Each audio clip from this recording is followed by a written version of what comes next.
हैं, शंकर जी पे 1 लोटा जल अपन चढ़ा सकते हैं, शिव जी की स्तुति अपन कर सकते हैं, शंकर भगवान का गुणगान अपन कर सकते हैं, शिव नाम का स्मरण अपन कर सकते हैं, शंकर की स्तुति अपन कर सकते हैं और बाबा से प्रार्थना अपन कर सकते हैं।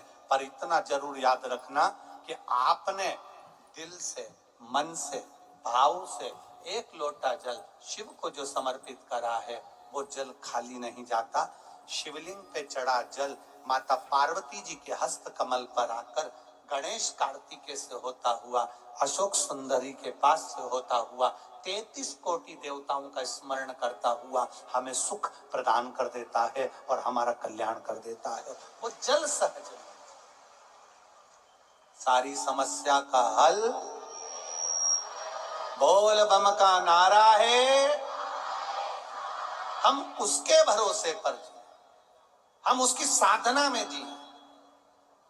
महीने 2 महीने में जैसे ब्लड की जांच करवाते हो,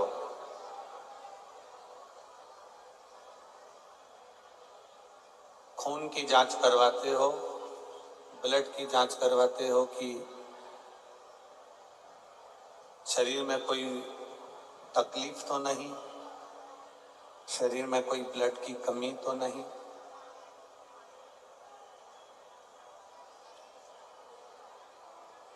ब्लड की जांच करवाने के लिए आप 2 महीना, 3 महीना, 4 महीने में ब्लड की जांच करवाते रहते हो कि कोई तकलीफ ना, कोई शरीर में कष्ट तो नहीं है, कोई रोग तो नहीं है।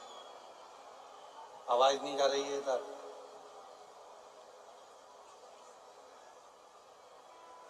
2 महीना, 3 महीना में ब्लड की जांच करवाते रहते हो कि कोई ब्लड की तकलीफ तो नहीं, कोई शरीर में रोग या बीमारी या कष्ट तो नहीं।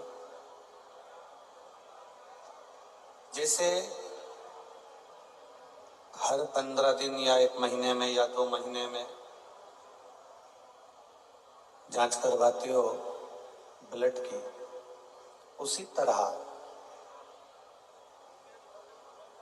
हर 2 महीने में, हर 15 दिन में, 20 दिन में या 1 महीने में, 2 महीने में, 3 महीने में आप अपनी भक्ति की भी जांच करवाते रहा करो कि ये मन भगवान के भजन में लग रहा है कि नहीं लग रहा है।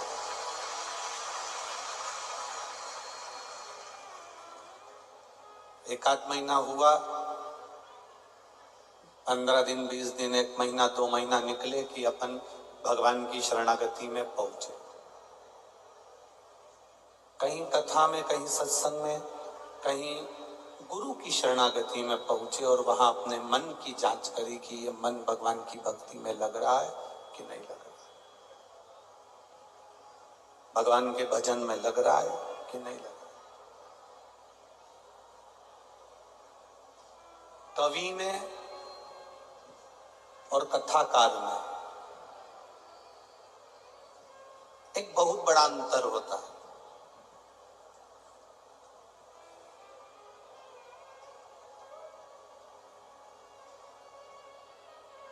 कवि में और कथाकार में एक बहुत बड़ा अंतर है। कवि अपनी वाणी से, कवि अपने शब्दों से, कवि अपनी वाणी से जनमानस को रिझाने का प्रयास करता है और कथाकार अपनी वाणी से महादेव को रिझाने का प्रयास करता है। कवि में और कथाकार में एक बहुत बड़ा अंतर होता है कि कवि शब्द को जोड़ता है,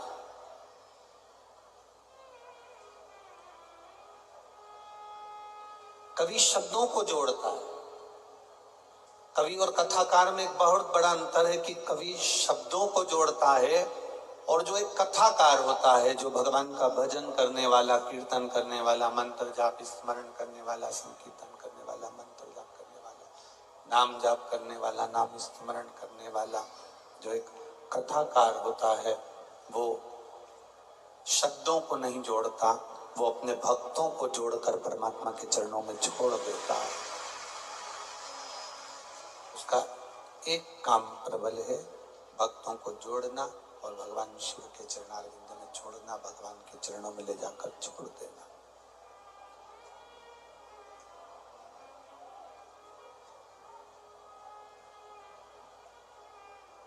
एक भक्ति की जांच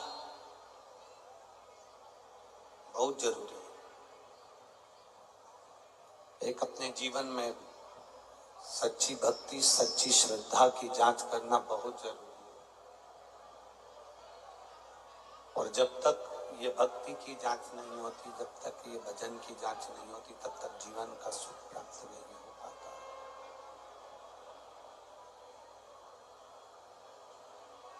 भक्ति की जांच केवल एक सत्संग में जाकर, भजन में जाकर, कीर्तन में जाकर, स्मरण में जाकर या भगवान की शरणागति में पहुंचकर की जा सकती है।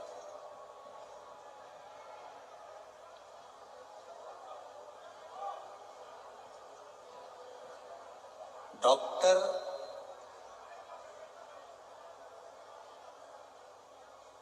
आपके शरीर में बीपी है, शुगर है, आपके शरीर में थायराइड है या बीपी है या शुगर है, उसकी जांच डॉक्टर करता है। पर मेरा भगवान, मेरा भोलेनाथ, मेरा त्रिकालदर्शी, मेरा कैलाशी, मेरा अविनाशी, मेरा शिव कभी भी बीपी या शुगर की जांच नहीं करता। डॉक्टर बीपी की जांच करेगा, शुगर की जांच करेगा, ईसीजी करेगा, ये सारी जांच डॉक्टर करता है। पर मेरा भोलेनाथ, मेरा त्रिकालदर्शी, मेरा कैलाशी, मेरा अविनाशी, मेरा शिव कभी ना बीपी की जांच करता है, ना शुगर की जांच करता है, ना ईसीजी करता है, ना कोई दूसरी जांच करता है। मेरा भोलेनाथ अगर जांच करता है, मेरा शंभु, मेरा त्रिकालदर्शी, मेरा कैलाशी, अविनाशी अगर जांच करता है, तो केवल तुम्हारे हृदय में जो भाव छुपा है, मेरा भोलेनाथ उस भाव की जांच करता है। तुम्हारे भीतर जो श्रद्धा छुपी हुई है, तुम्हारे भीतर जो विश्वास छुपा हुआ है, तुम्हारे भीतर जो श्रद्धा और विश्वास छुपा हुआ है, मेरा शिव उसकी जांच करता है, मेरा शंकर उसकी जांच करता है। अब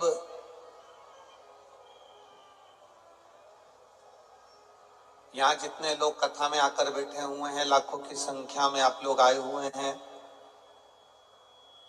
लाखों की संख्या में आप लोग पहुंचे हुए हैं। पहले दिन से रोज बढ़ती क्रम में आप लोग यहाँ पहुंचे हैं और लाखों की संख्या में यहाँ पहुंचकर आप आज 5वें दिन की कथा में पहुंचे।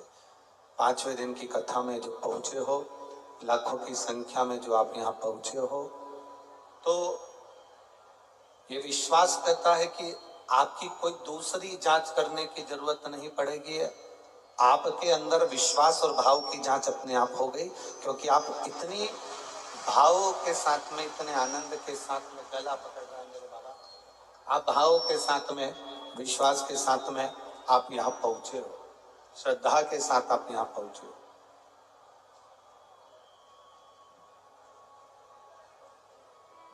ये परमात्मा की कुछ कृपा, ये परमात्मा की कुछ उदारता, ये परमात्मा की कुछ करुणा है।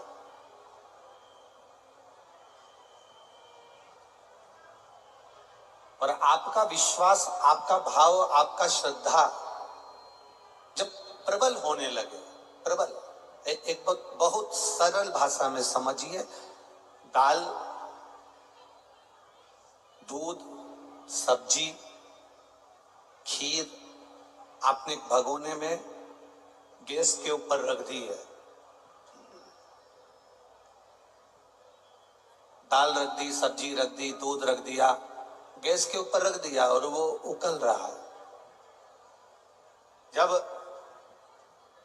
नीचे से गैस में अधिक ताप पड़ने लगता है, जब नीचे से गैस में अधिक ताप पड़ने लगता है, जब नीचे से गैस में अधिक अग्नि लगने लगती है, अधिक ताप लगने लगता है, तब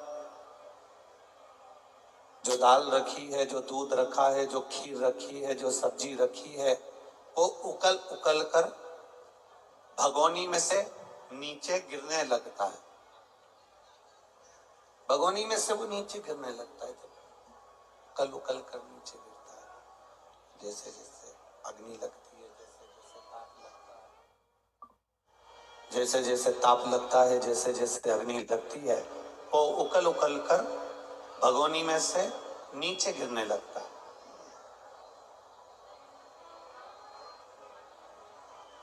बस यही एक शिव कथा कर रही है, यही शिव महापुराण का चरित्र कर रहा है, यही शंकर की कथा कर रही है, यह शंकर का संवाद कर रहा है, यह शिव महापुराण का चरित्र कर रहा है, यही शंकर भगवान का अनुमोदन कर रहा है। नीचे से ताप लगने पर दूध, सब्जी, दाल उकल उकल कर जो नीचे गिरती है, उकल उकल कर जो नीचे गिर रही होती है, हमारे भक्ति का जब ताप बढ़ जाता है, भक्ति का जब बल बढ़ जाता है, भजन का जब बल बढ़ जाता है, भक्ति का जब बल बढ़ जाता है, नीचे से जब हम भक्ति के बल को जब बढ़ा लेते हैं, भजन के बल को जब हम बढ़ा लेते हैं, तो वो हमारा भजन भी, भक्ति भी, हमारी श्रद्धा भी, जैसे खीर उकल कर, दूध उकल कर, सब्जी उकल कर नीचे गिरती है, उसी तरह हमारा भक्ति भी उकलती है, उबलती है और हमारे सम्मुख में आकर गिरती है, तो वो ना जाने कितनों का कल्याण एक साथ कर देती है।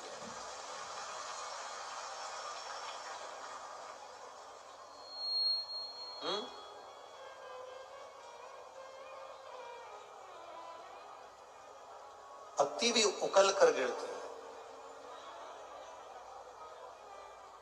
और वो एक का कल्याण नहीं करती, सबका करती है।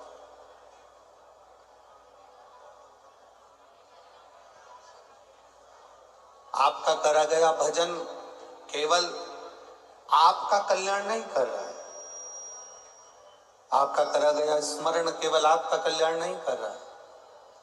शिव महापुराण की कथा कहती है, हमारा करा गया घर के देवराज नाम का ब्राह्मण, उस देवराज नाम के ब्राह्मण की माता, बुजुर्ग माँ, एक लोटा जल शिव जी को चढ़ाती थी। देवराज नाम के ब्राह्मण की माता शंकर भगवान को एक लोटा जल समर्पित करती थी। देवराज नाम के ब्राह्मण की माता भगवान शंकर को एक लोटा जल चढ़ाती थी। उस जल चढ़ाने का फल ये मिला कि देवराज चोरी का धन लेकर आया था, बेकार धन लेकर आया था, और बेकार धन लाने के बाद भी वो देवराज नाम का ब्राह्मण भगवान शंकर के कैलाश धाम चले गया, क्योंकि उसकी माँ एक लोटा जल समर्पित करती थी। अर्थात भक्ति जब उकलती है, भक्ति जब उबाल भरती है, और भक्ति उबाल भरकर जब गिरती है, भक्ति उबाल भरकर जब सामने आती है, भक्ति उकल कर जब हमारे सामने आती है, तो वो केवल एक का या दो का कल्याण नहीं करती है। कहते हैं सारे शास्त्र वेद पुराण का स्मरण करिए, वो 7 पीढ़ी को तारने की बात करते हैं, पर शिव महापुराण में वेद व्यास जी लिखते हैं ये 71 पीढ़ी को तार देती है। एक पीढ़ी को नहीं, एक को तारने का काम नहीं करती, 71 पीढ़ी को तारने का काम कर देती है। ऐसी शिव महापुराण की कथा होती है। ये कोई साधारण नहीं है महाराज।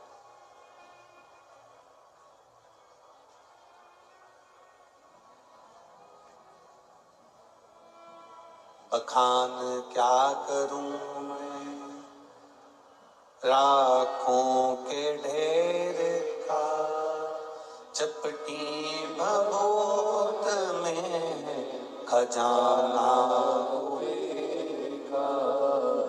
हे गंगाधार मुक्ति द्वार ओंकार तू, भोले ओंकार तू, आयो शरण तिहार शंभो तार तार तू।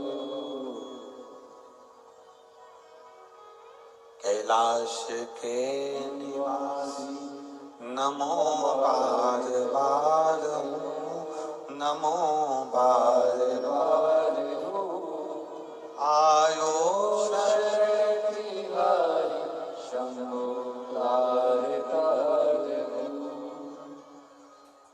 शिव की अविरल भक्ति जब भीतर उकले, शिव का भजन जब भीतर उबलना प्रारंभ हो और वो गिरना प्रारंभ हो, तब जीव भगवान शिव की शरणागति में पहुंचता है, तब जीव भगवान शंकर के पास पहुंचता है, तब जीव भगवान के पास पहुंचता है। ये आपकी भक्ति का जो भाव उकला है, ये आपकी भक्ति का जो भाव उबल रहा है, ये आपकी भक्ति और विश्वास जो उबल कर बाहर आई है, तो ये आपको तकलीफ देने वाली नहीं है, ये परमात्मा से मिलन कराने वाली, भगवान से आपको जोड़ने वाली है, भगवान के करीब लेकर जाने वाली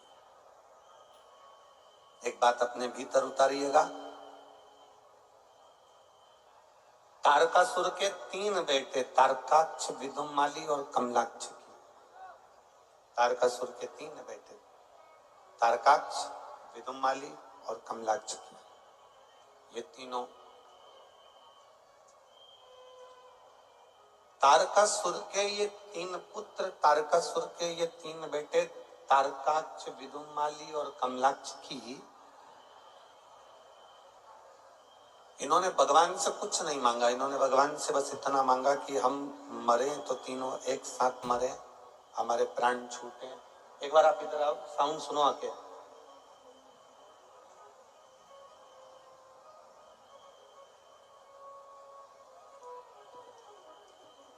तारकासुर के 3 बेटे, तारकाक्ष, विदुमाली, कमलाक्ष की, इन तीनों को,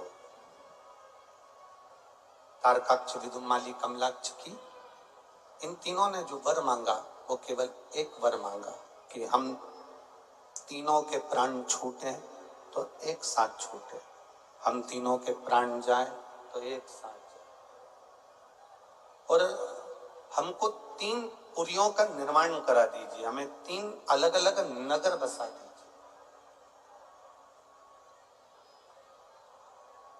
3 नगर बसाने से मतलब क्या है कि हम 3 पुरियों में रहेंगे और अलग अलग रहेंगे, और हमने मांगा कि हमारे प्राण छूटे तो एक साथ छूटे, तो हम कभी इकट्ठे ही नहीं होंगे, एकत्रित नहीं होंगे, और कभी हम एकत्रित नहीं होंगे तो हमारे प्राण कभी छूटने वाले नहीं, हम कभी मरने वाले नहीं,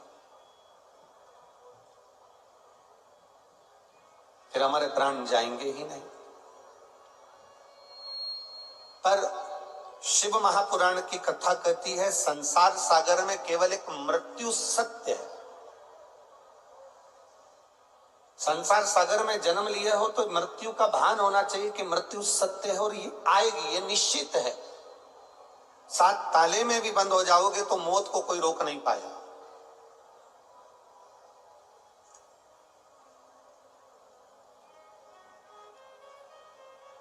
मृत्यु पर विजय किसी की प्राप्त नहीं है, मरना निश्चित है, मौत निश्चित है। दुनिया में 2 चीजों का स्मरण रखें, आज तक ऐसा कोई औषधि देने वाला नहीं मिला जो मौत को रोक ले, किसी को मरने ना दे, आज तक कोई ऐसा औषधि देने वाला नहीं मिला। और दूसरा, आज तक दुनिया में ऐसा करोड़पति नहीं मिला, ऐसा धनपति नहीं मिला, ऐसा सत्तापति नहीं मिला, ऐसा वैभवपति नहीं मिला जो अपने पैसे के बल पर अपने निकले हुए समय को खरीद कर बता दे। ये दुनिया में नहीं हुआ, ये दुनिया में हो भी नहीं सकता, 2 नहीं हो सकता। एक आपकी मृत्यु को कोई नहीं रोक सकता और एक गए हुए समय को कोई वापिस नहीं ला सकता, गया हुआ समय वापिस नहीं आ सकता।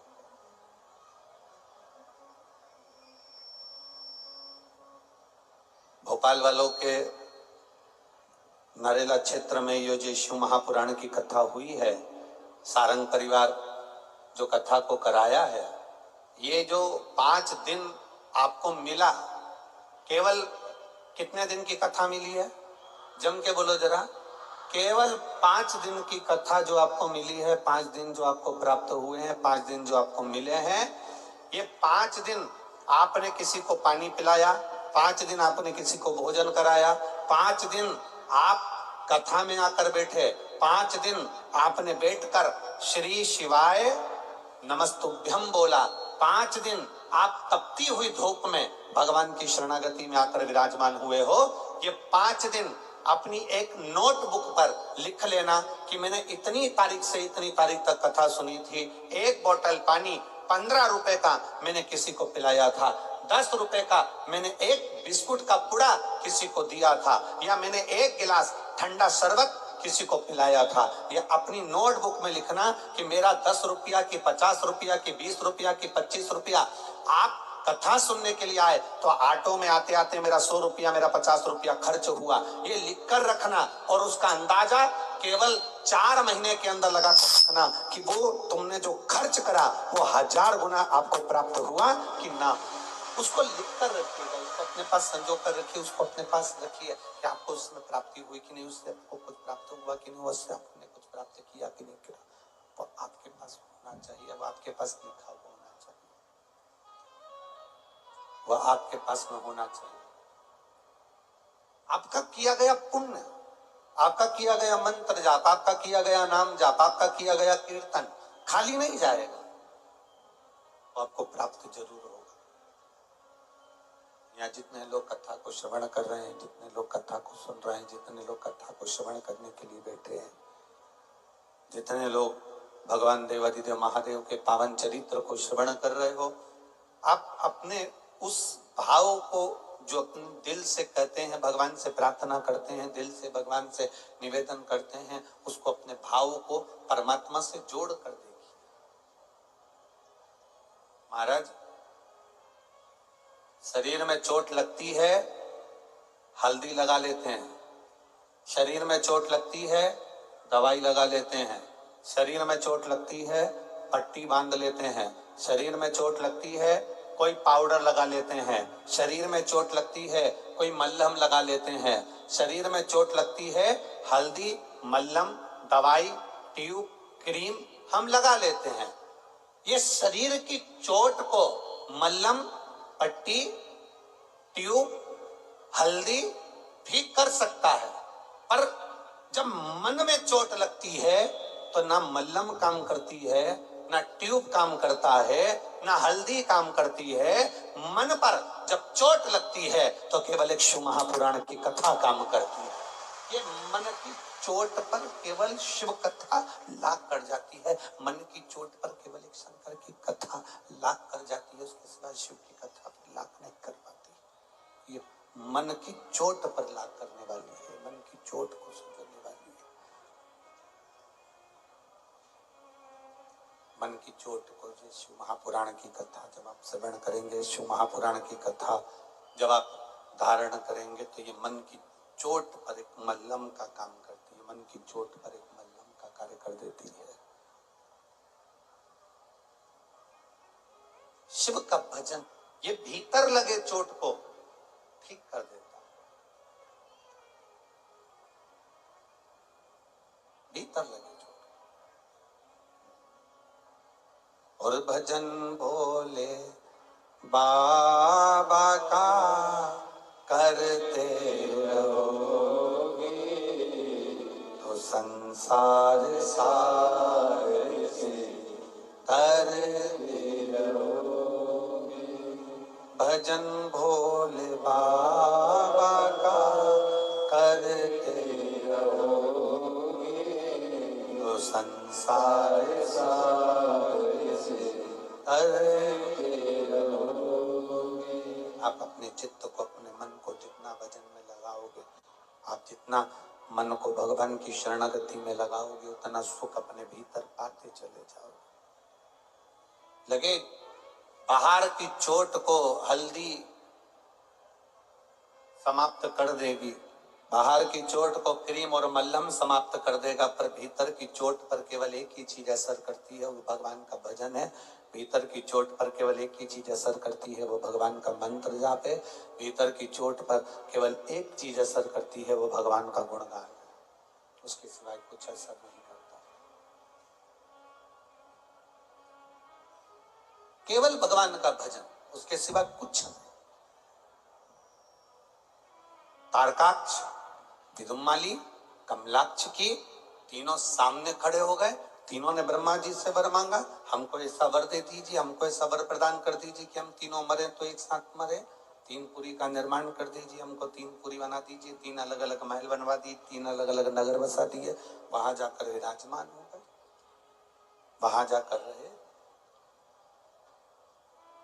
अभी इतना उपद्रव इनने मचा दिया, इतना उपद्रव इनने मचा दिया, इतना उपद्रव मचा दिया कि देवता हैरान हो गए, देवता परेशान हो गए।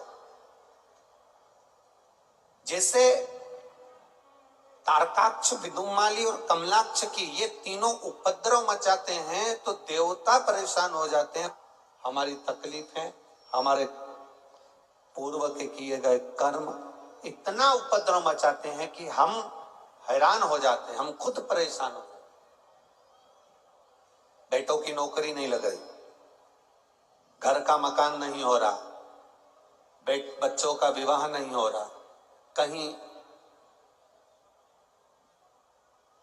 गाड़ी लेने का प्लान करो तो थोड़े दिन तक प्लान होता है, फिर वही की वही हो जाता है। मकान का प्लान करो तो वही की वही हो जाता है। तो फिर ये आखिर हो क्यों नहीं रहा? कुछ ना कुछ नया सोचो, वही की वही धरे रह जाते। कारण क्या है? अर्थात जैसे तारकाक्ष, विदुम्माली और कमलाक्ष की उपद्रव मचाते हैं, बहुत हैरान कर देते हैं, उसी तरह हमारे पूर्व का पाप, हमारे पूर्व का किया गया पाप कर्म, हमारे पूर्व का किया गया पाप हमारे सामने प्रकट होता है और बार बार उछलता है तो हमको कष्ट प्रदान करता है। फिर करा क्या जाए? जब देवताओं ने देखा कि हमारे ये 3 तारकाक्ष, विदुम्माली और कमलाक्ष की उपद्रव मचा रहे हैं, तो फिर देवताओं ने शिव जी का गुणगान करा, शंकर जी को मनाने का प्रयास करा, शिव जी को मनाने का प्रयास करा, भगवान शंकर का गुणगान करने का प्रयास करा। फिर शंकर भगवान ने आकर तारकाक्ष, विदुम्माली और कमलाक्ष की, तारकासुर के 3 बेटों को संहार कर दिया। उसी तरह जैसे राक्षस जब उपद्रव मचाते थे तो भगवान शिव का स्मरण किया जाता था और शंकर जी जाकर उन राक्षसों का संहार करते थे। उसी तरह शिव महापुराण की कथा कर रही है, उसी तरह भगवान शंकर का संवाद कर रहा है, उसी तरह भगवान शिव का चरित्र कर रहा है कि जब हमारे दुख उपद्रव मचाए, जब हमारी तकलीफें उपद्रव मचाए, जब हमारे कष्ट उपद्रव मचाए, तब हमें कहीं नहीं जाना, हमें किसी और नहीं जाना। कोई कितना ही कहे तुमको कि मेरे पास में जाओ, मैं तुम्हारा दुख मिटा दूंगा, कोई तुमसे कहे मेरे पास आ जाओ, मैं तुम्हारा कष्ट मिटा दूंगा। शिव महापुराण की कथा कहती है जो कह रहा है उसका खुद का कष्ट मिट नहीं पा रहा है, इसलिए किसी के पास मत जाना। जाना तो तुम्हारे घर के पास में जो शंकर का मंदिर हो वहां पहुंच जाना। शिव के द्वार, शंकर की चौखट पर, शंकर के दरवाजे पर, शंकर की चौखट पर, शंकर के मंदिर में, शंकर के द्वार पर, वहां पहुंच जाना। शिव के द्वार पर पहुंच जाना, शंकर के मंदिर पर पहुंच जाना, शिव की चौखट पर पहुंच जाना, शंकर के द्वार पर पहुंच जाना। शिव मंदिर तक जाने का प्रयास करिएगा।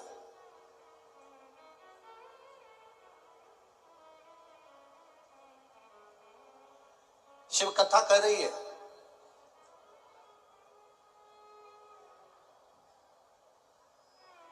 एक बात बहुत अच्छे से समझ लीजिएगा, देवताओं के पास ज्यादा सिद्धि थी कि राक्षसों के पास ज्यादा सिद्धि थी? बोलो जम के।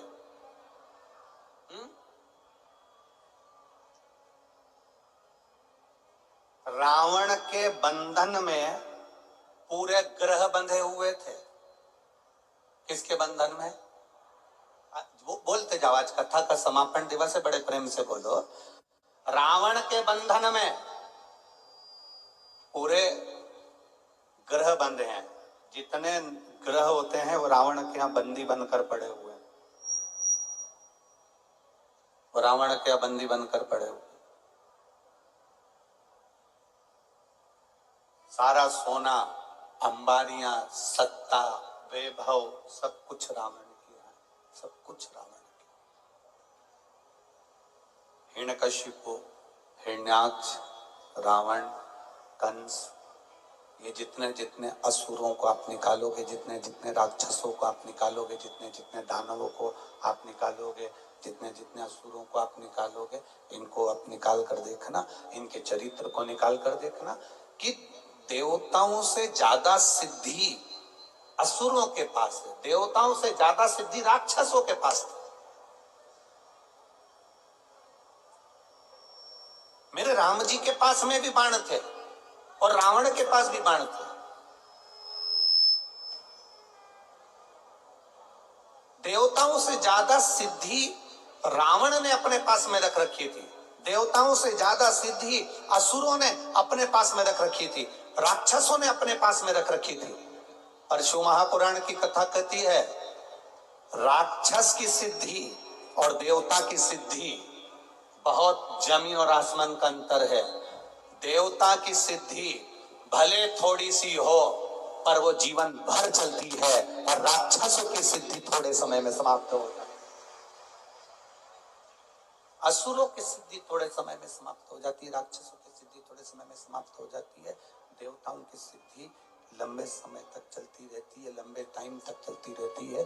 देवताओं की सिद्धि लंबे समय तक चलती चली जाती है, लंबे समय तक चलती चली जाती है। फिर अपने जीवन में उतारिएगा। पहले भी कथा में आज फिर कर रहे हैं, पहले भी कथाओं में वर्णन किया, आज फिर वर्णन कर रहे हैं कि क्रीम की जो चमक होती है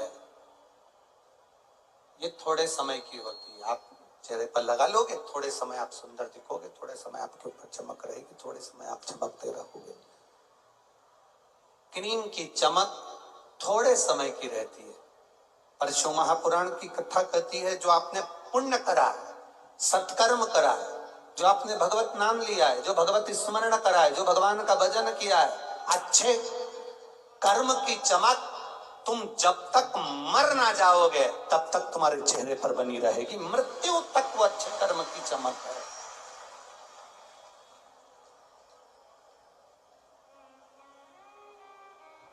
क्रीम की शोभा थोड़े दिन की होगी, क्रीम की शोभा थोड़े समय की होगी, पर अच्छे कर्म की चमक, भगवत भजन की, कीर्तन की, नाम जाप की, नाम स्मरण की, पूजन की, आराधना की, पाठ की, ये अच्छे कर्म की जो चमक होती है ये बहुत लंबे समय तक चलती है। आपने जो अच्छा कर्म करा है ये बहुत लंबे समय तक चलेगा।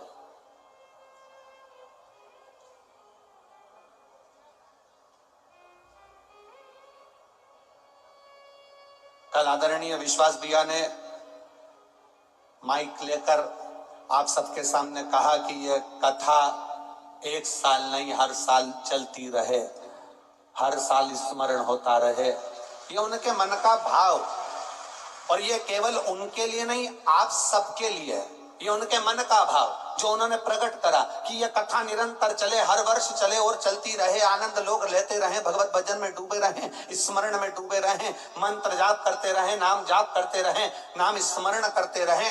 हम फिर कहना चाहेंगे ये एक श्रेष्ठ कर्म है, एक ये अच्छा कर्म है।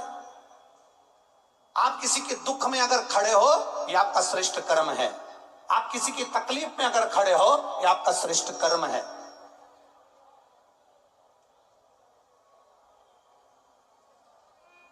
आप किसी के भजन में खड़े हो, तकलीफ में खड़े हो, दुख में खड़े हो, ये आपका श्रेष्ठ कर्म है।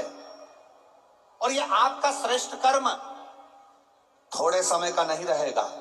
आप अगर अच्छे कर्म को करते चल रहे हो तो ये निश्चित है ये जीवन पर्यंत चलता रहेगा। आपका करा अच्छा कर्म कभी समाप्त नहीं हो, वो रहता है।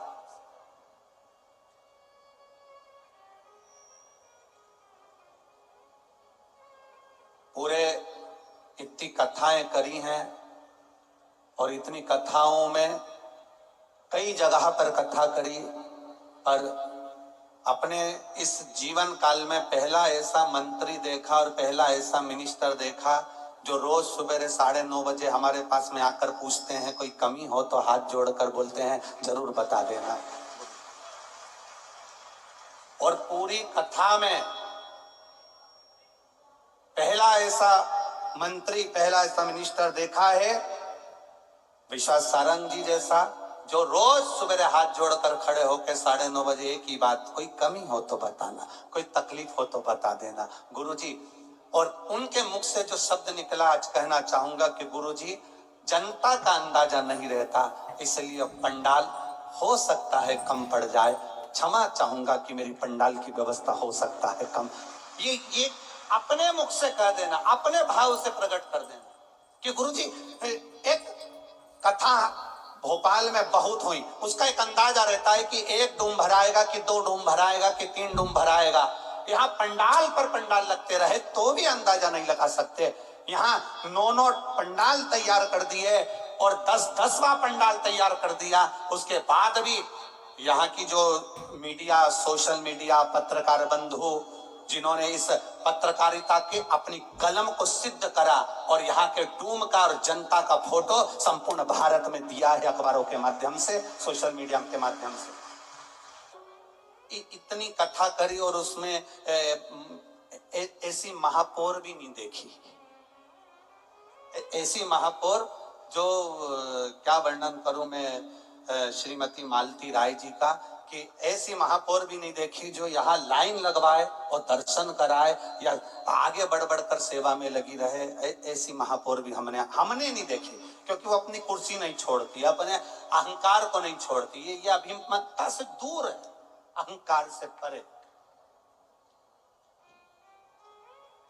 और जिसने अपना अहंकार छोड़ दिया, जिसने अपनी अभिमतता छोड़ दी, जिसने अपना अहम छोड़ दिया और जिसने अहंकार छोड़कर संपूर्ण जनमानस की जो सेवा में लगा हुआ है, उसकी चमक जिंदगी भर खत्म नहीं होती, वो चमकता ही रहता।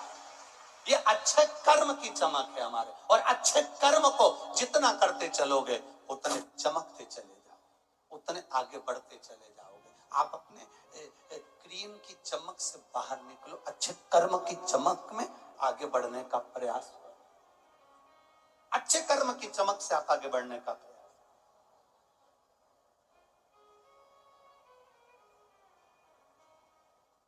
जाओ मेरे शिव के दरवाजे पर, देवताओं के पास भी सिद्धि रहती है और राक्षसों के पास भी सिद्धि रहती है, पर राक्षसों की सिद्धि किसी काम की नहीं रहती है, असुरों की सिद्धि किसी काम की। एक बात आज आपसे कहना चाहेंगे, भोपाल की इस पावन धरा पर मेरी माताएं, मेरी जीजियों और मेरे जीजाओं, आप सबसे निवेदन है, अपने भीतर उतार कर रखना। कई बार आपके मन में आ जाता है कि मेरी पड़ोसन का 4 मंजिल का बिल्डिंग बन गई, कई बार आपके मन में आ जाता है मेरी पड़ोसन के दोनों बेटों की सरकारी नौकरी लग गई, कई बार आपके मन में आ जाता है मेरे पड़ोस के यहाँ 4 व्हीलर गाड़ी आ गई, कई बार आपके मन में आ जाता है मेरा रिश्तेदार में वो बहुत उन्नति की सीढ़ी पर चढ़ गया, मेरे रिश्तेदार का लड़का वो डॉक्टर बन गया, मेरा परिचित वो इंजीनियर बन गया, और मेरे बच्चे कुछ नहीं कर पा रहे, या मैं आगे नहीं बढ़ पा रहा, मैं वहीं की वहीं पर हूं, मैं आगे नहीं बढ़ रहा, मेहनत कर रहा हूं, सब कुछ कर रहा हूं, मैंने गाड़ी भी ली, ठप हो गया, नौकरी करा, काम बिगड़ गया, मैंने ये करा, मेरे साथ ये तकलीफ आ गई, राजनीति क्षेत्र में भी आगे बढ़ा, वहीं आकर खड़ा हूं। ये आपके मन में कई बार प्रश्न खड़े होते हैं, कई बार आपके मन में ये प्रश्न आ जाता है, उसका मकान बन गया, मेरा रह गया, उसके साथ में ऐसा हो गया, मेरा रह गया। आपसे निवेदन है, आप कभी ईर्ष्या मत करना, जितनी मन में ईर्ष्या है उतना एक लोटा जल लेकर शंकर भगवान पर एक चावल के दाने के साथ चढ़ाना प्रारंभ करना, आप भी उसकी बराबरी पर पहुंचोगे, ये निश्चितता है। आप भी चावल का एक दाना लेकर, आप भी एक बेलपत्र लेकर, अगर बेलपत्र नहीं है तो शंकर भगवान की बेलपत्र उठाकर शिव पर चढ़ाना प्रारंभ करना। इस बेलपत्र को चढ़ाने के तरीके बहुत हैं, अलग अलग तरीके से बेलपत्र चढ़ाई जाती है, बहुत ध्यान देना। जब आपको कई बार पुरानी कथाएं निकाल निकाल कर यूट्यूब पर श्रवण करना, पुरानी कथाओं को निकालना और यूट्यूब पर श्रवण करिए, पुरानी कथाओं को निकालिए और उसको सुनना प्रारंभ करना। उसमें आपको बेलपत्र चढ़ाने के तरीके बताए गए हैं कि अगर हमारे यहाँ सबके बच्चों की नौकरी लग रही है और मेरा बच्चा तैयारी कर रहा है और उसकी नौकरी नहीं लग रही, तो उसका भी तरीका है कि बेलपत्र की डंडी किशोर होना चाहिए।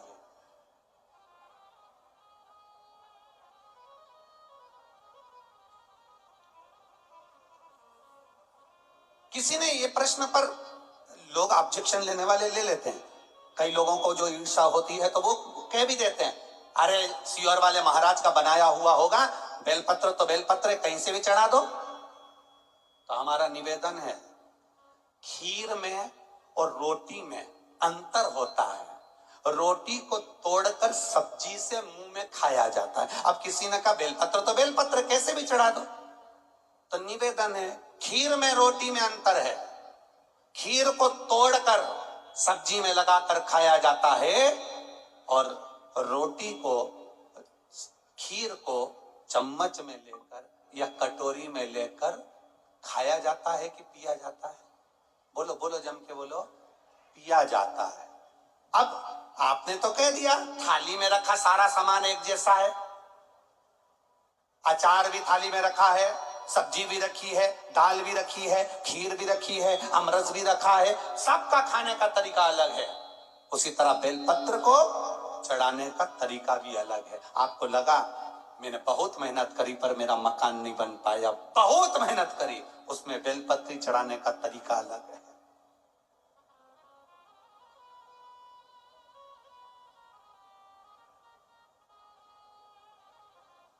एक बेलपत्र में वो सुख जुड़ा हुआ है, एक बेलपत्र में वो आनंद जुड़ा हुआ है जो हमारे जीवन का सारा सुख प्रदान कर देता है, सब कुछ दे देता है। एक पत्र आया है, देखिए।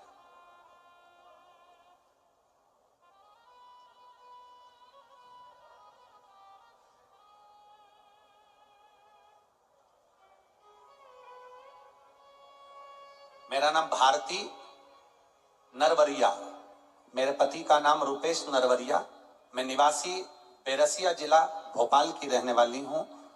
मेरा मोबाइल नंबर ये है।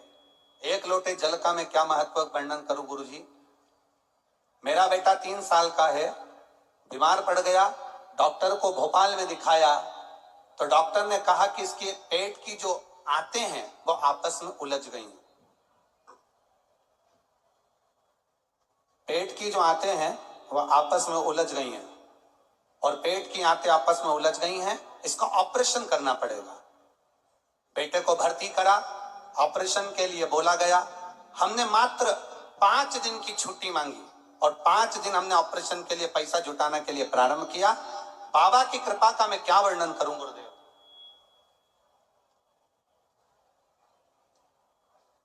अनंत श्री विभूषित आचार्य महामंडलेश्वर पद्म नाम शरण देवाचार्य जी महाराज पधारे हैं सर्वेश्वर सेवा धाम से। एक बार जोरदार ताली बजाएं।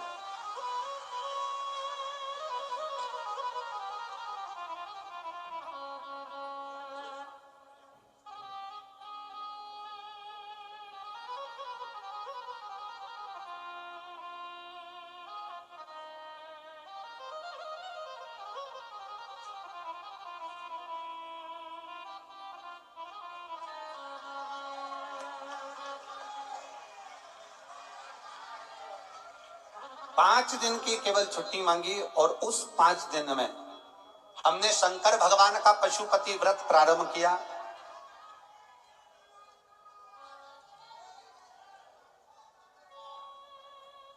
पशुपति व्रत प्रारंभ किया और साथ में शंकर जी पर चढ़ा हुआ जल देना प्रारंभ करा। 5 दिन के बाद फिर जांच प्रारंभ हुई और बाबा की कृपा से उसके पेट की आंतें सब सुलझ चुकी थी और डॉक्टर ने वापस कर दिया। मेरा नाम भारती नरवरिया। कहीं बैठी हो तो हाथ हिला सकती हैं, अगर कहीं मान लो बैठी हो तो हाथ हिला सकती है। भारती नरवरिया। शिव कृपा, शंकर की उदारता, शंकर की करुणा होती है ऐसी।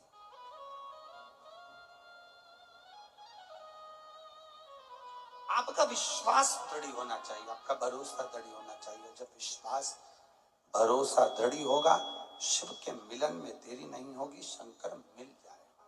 शंकर के मिलन में देरी नहीं। एक बेलपत्र, अब जो जान गया वो जान गया, जो ना जान पाया वो ना जान। एक बेलपत्र, केवल बेलपत्री के वृक्ष के नीचे देवराज जाकर बैठ गया था और उसके प्राण छूट गए और देवराज कैलाश धाम को चला गया। सनातन हिंदू धर्म में, सनातन हिंदू धर्म का आज भी नियम है, सनातन हिंदू धर्म का आज भी नियम बना हुआ है, जब अर्थी को लेकर जाते हैं तो बीच में रास्ते में एक जगह पर रोक, अर्थी को रोका जाता है, अर्थी को ठहराया जाता है, जमीन पर रखा जाता है, अर्थी को उतारा जाता है।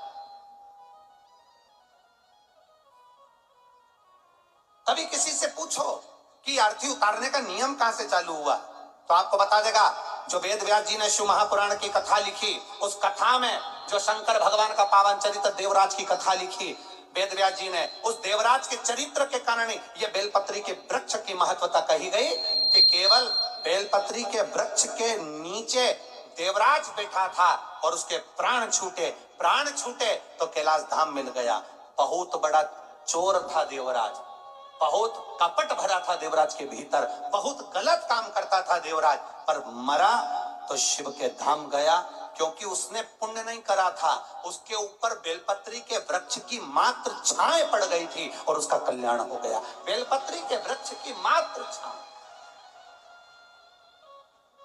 आज भी हमारे सनातन धर्म का नियम है, आज भी हमारे सनातन धर्म का भाव कहा जाता है कि मुर्दे को लेकर जाते हैं तो एक जगह पर नीचे रखा जाता है, वो रखने का स्थान होता था बेलपत्री के वृक्ष की छांव पड़ जाए।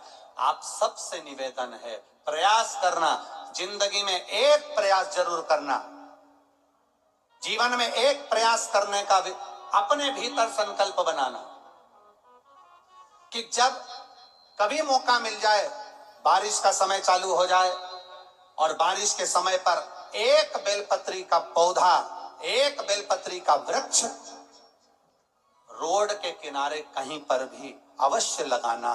किसी पर अगर वृक्ष की छांव पड़ जाएगी तो उसका जीवन सार्थक हो जाएगा, उसकी जीवन की धन्यता हो। अगर रोड के किनारे नहीं लगा सकते तो कहीं ऐसी जगह लगाना जहां कोई पथिक के सिर पर बेलपत्री के वृक्ष की छांव पड़ जाए।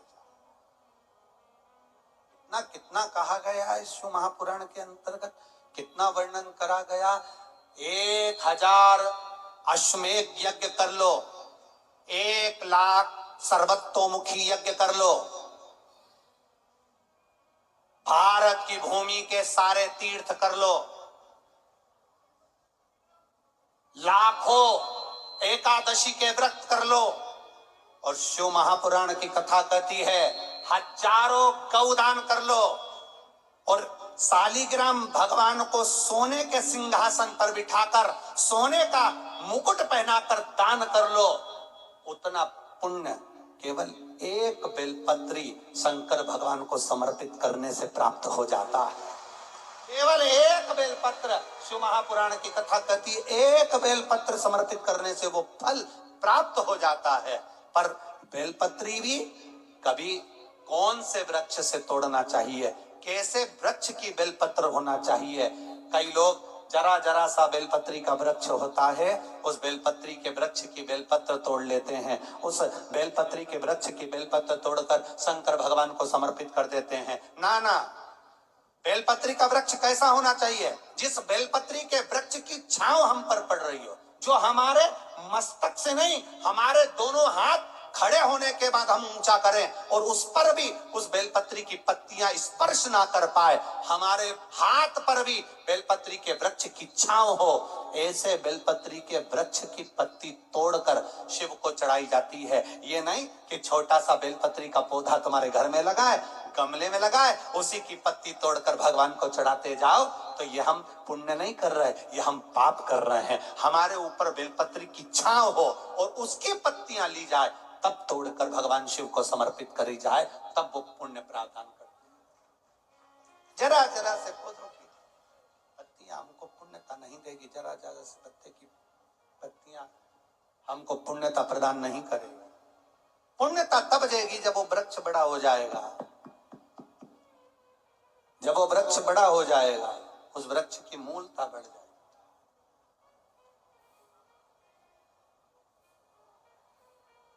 उस वृक्ष की आनंदता बढ़ जाएगी।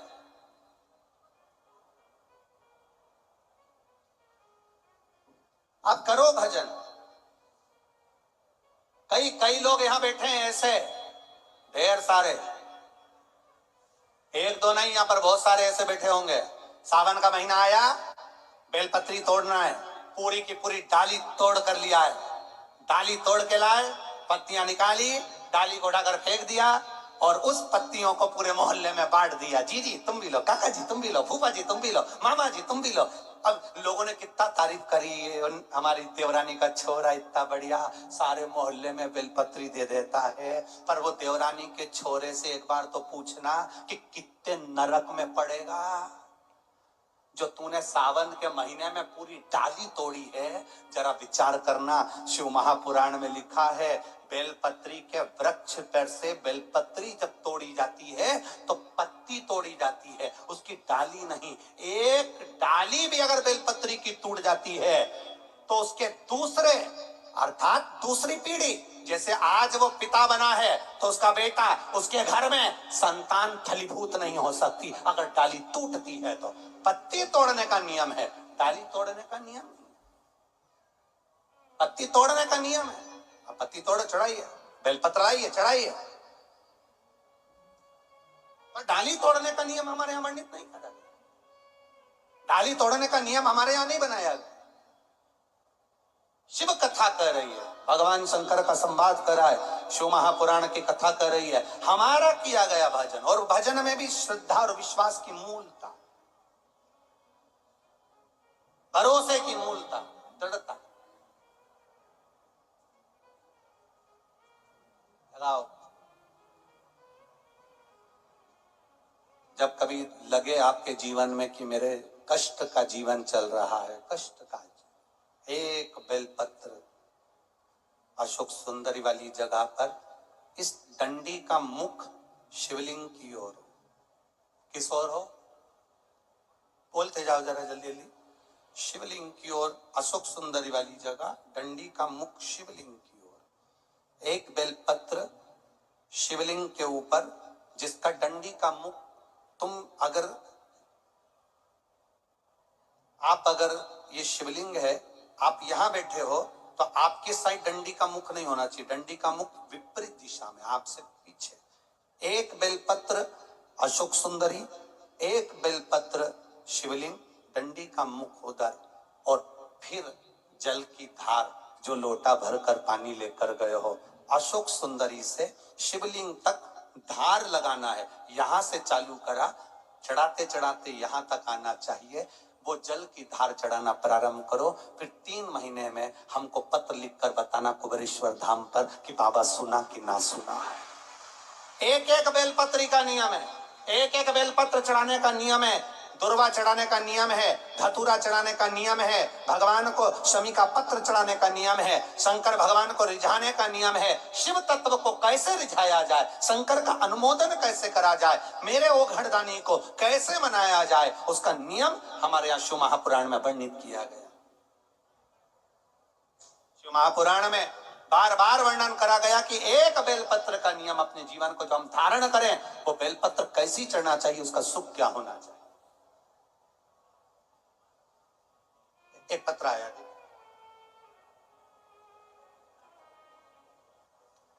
आज तो भला हो भोपाल वालों का, पत्र में पंखा भी भेजा हो।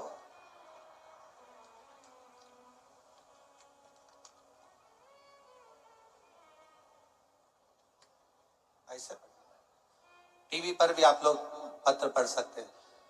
मैं जितेंद्र विश्वकर्मा, पत्नी रीना विश्वकर्मा, पुत्र शिवांश विश्वकर्मा, 235 एम सेक्टर, अयोध्या नगर, भोपाल। मेरी शादी को 8 वर्ष हो गए थे, कोई संतान नहीं हुई। मेरी बहन, जिसका भी रीना विश्वकर्मा है, वह कुबेरेश्वर धाम गई और वहां से बाबा से विनती कर एक रुद्राक्ष लेकर आई। सफेद आंकड़े की जड़ का प्रयोग करा, एक बेलपत्र, गुरुजी आप कहते हो शंकर को चढ़ाना, एक बेलपत्र चढ़ाने का नियम बनाया। कभी बेलपत्र मिलती, कभी नहीं मिलती तो शिव जी पर उठाकर शंकर जी को चढ़ा देते। बाबा की कृपा ऐसी हुई, 8 वर्ष के बाद 26 नवंबर 2023 को 26 नवंबर को पुत्र रत्न की प्राप्ति बाबा की कृपा से यहाँ 2022 में बाबा ने कृपा कर दी है। ये पुत्र का फोटो भी लगाया है, ये शिव तत्व है, ये ओघड़ी, ये शंकर, ये त्रिकालदर्शी, ये कैलाश। एक शिव पर चढ़ाया गया एक बेलपत्र, खाली ना। बोलो बोलो, आप लोग बोलो, बड़े प्रेम से बोलो। आज तो आखिरी दिन है, दिल से कहकर जाओ बाबा से, खाली ना दर से तुम्हारे मैं भी खड़ा हूँ, बार अपने हृदय लगा लो, लगा लो, गिरा जा रहा उठा लो। हमारे बीच में आदरणीय मध्य प्रदेश शासन के लाडले मुख्यमंत्री यहाँ पर पधारे हैं, आदरणीय श्री शिवराज सिंह जी चौहान जी। एक बार जोरदार ताली बजाएं, जिन्होंने, अभी कथा ही चल रही थी वृक्ष की, 2.25 साल से लगातार एक वृक्ष प्रतिदिन लगा रहे हैं। एक बार जोरदार ताली बजाएं, बहुत बहुत सारे।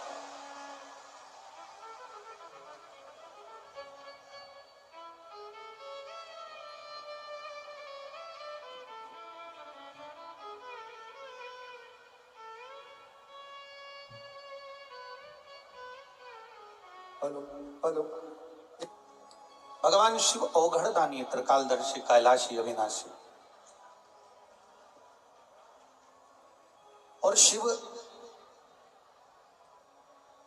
तारकाक्ष, विदुमाली और कमलाक्ष की, इन तीनों के लिए भी मेरे देव अधिदेव महादेव को याद किया।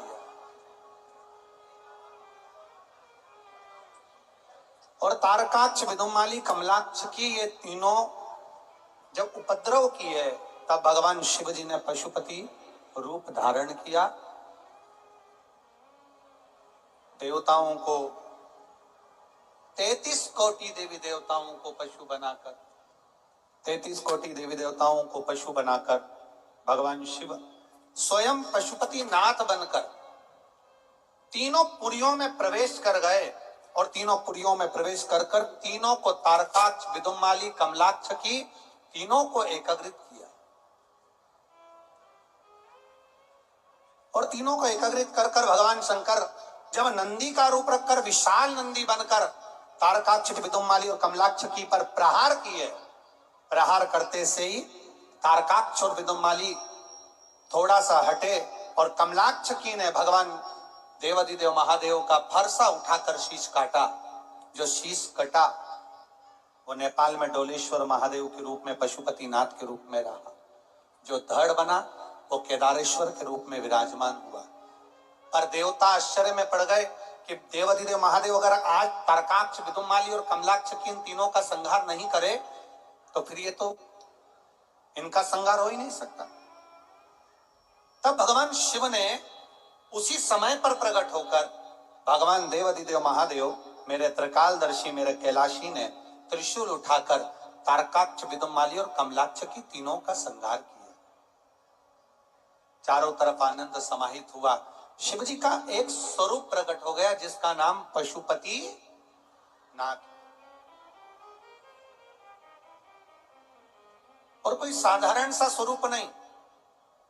शिव महापुराण की कथा वर्णन करती है, शंकर भगवान का पावन चरित्र वर्णन करता है।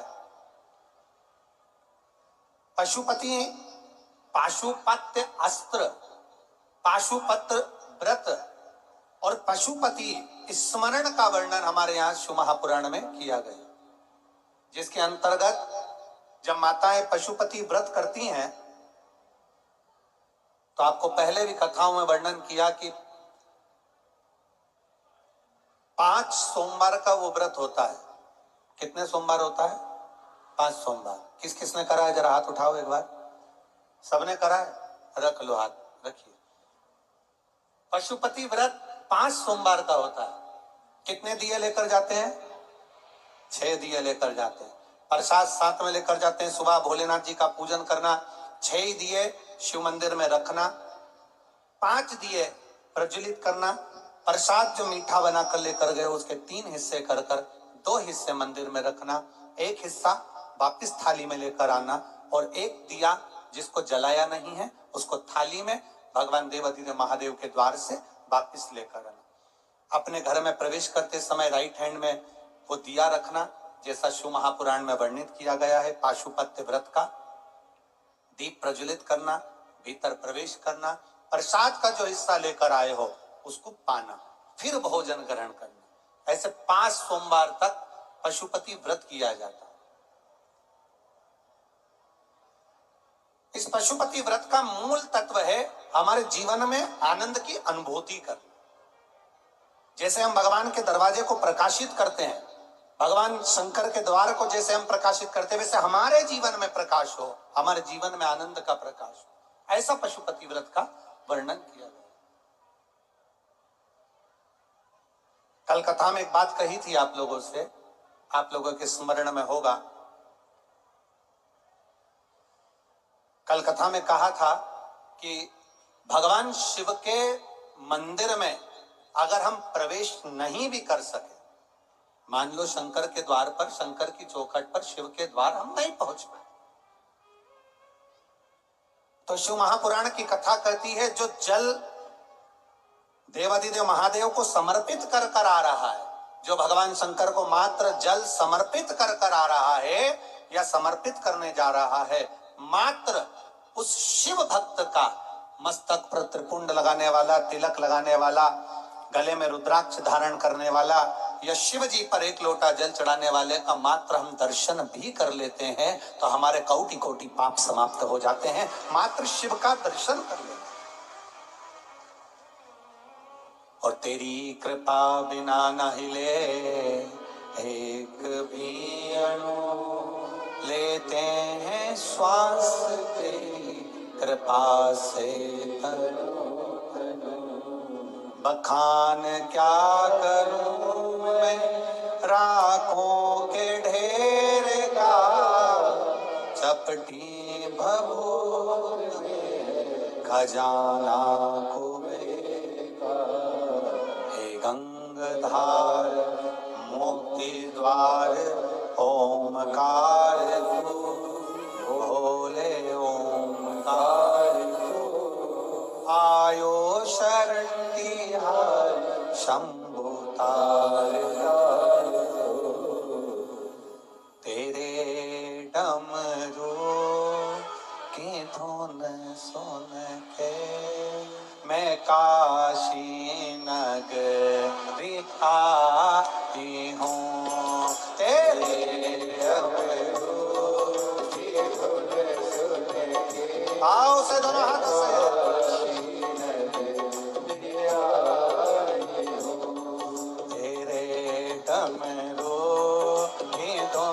सुन के मैं काशी नगरी आई हूँ। तेरे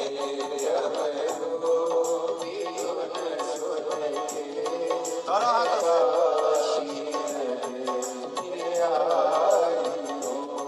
मैं काशी नगरी आई हूँ, मैं काशी नगरी आई हूँ, मैं काशी नगरी आई हूँ, मैं काशी नगरी आई हूँ, मैं काशी नगरी आई हूँ, मैं काशी नगरी आई हूँ, मैं काशी नगरी आई। 5वें नंबर के पंडाल वाले दोनों हाथों से, मेरे भोले ओ बम भोले, मैं काशी नगरी आई हूँ। मेरे भोले ओ बम भोले, मैं काशी नगरी आई हूँ। जय हो।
काशी में गंगा है।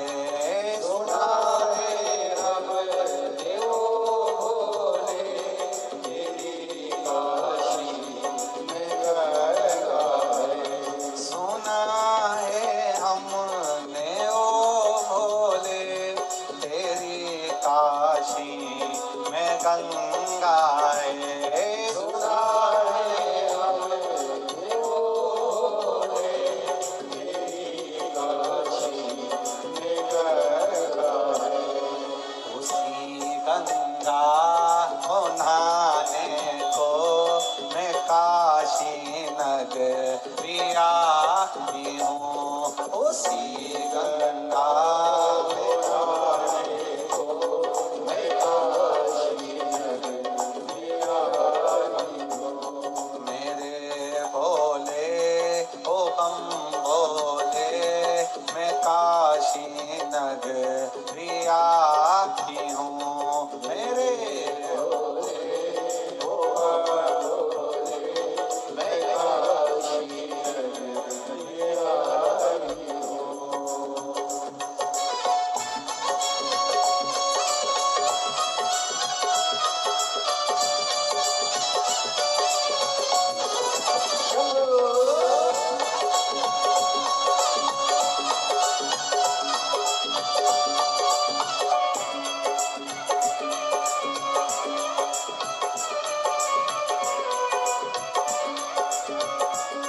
सुना है हमने ओ भोले, तेरी काशी में मुक्ति है। सुना है हमने ओ भोले, तेरी काशी में मुक्ति है। सुना है हमने ओ भोले, तेरी काशी में मुक्ति है। सुना है हमने ओ भोले, तेरी काशी में मुक्ति है। उसी मुक्ति को पाने को मैं काशी नगरी आई हूँ। उसी मुक्ति को पाने को भाव से बड़े प्रेम से आई हूँ। मेरे भोले ओ बम भोले, मैं काशी नगरी आई हूँ।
काशी नगरी आई हूँ, मैं काशी नगरी आई हूँ, मैं काशी नगरी आई हूँ, मैं काशी नगरी आई हूँ। मेरे भोले ओ बम बोले, मैं काशी नगरी आई हूँ। मेरे भोले ओ बोले, मैं काशी नगरी आई हूँ, मैं काशी नगरी आई हूँ, मैं काशी नगरी आई हूँ, मैं काशी नगरी आई हूँ, मैं काशी नगरी आई हूँ। हर हर महादेव। अपने स्थान पर बैठकर भगवान देव अधिदेव महादेव से, भगवान शिव से अपने मन की बात कहिए। आज कथा का पंचम दिवस है, विराम का दिन है। बाबा से अपने मन की बात भाव के साथ कहिए। कर्ताओं से भी निवेदन है, जहां मिले जगह, आज समापन का दिन है, विराम का। हमारे यहाँ शिव महापुराण की कथा कहती है, मेहमान जब जाते हैं तो अपने घर के बच्चों को 150 रुपए देकर जाते हैं। उसी तरह कथा का विराम का दिवस है। मेरा महादेव भी जब आज यहाँ से कथा विराम हो तो आप सबकी गोदियां भर कर जाए, ऐसा बाबा से प्रार्थना, हृदय से कहिए।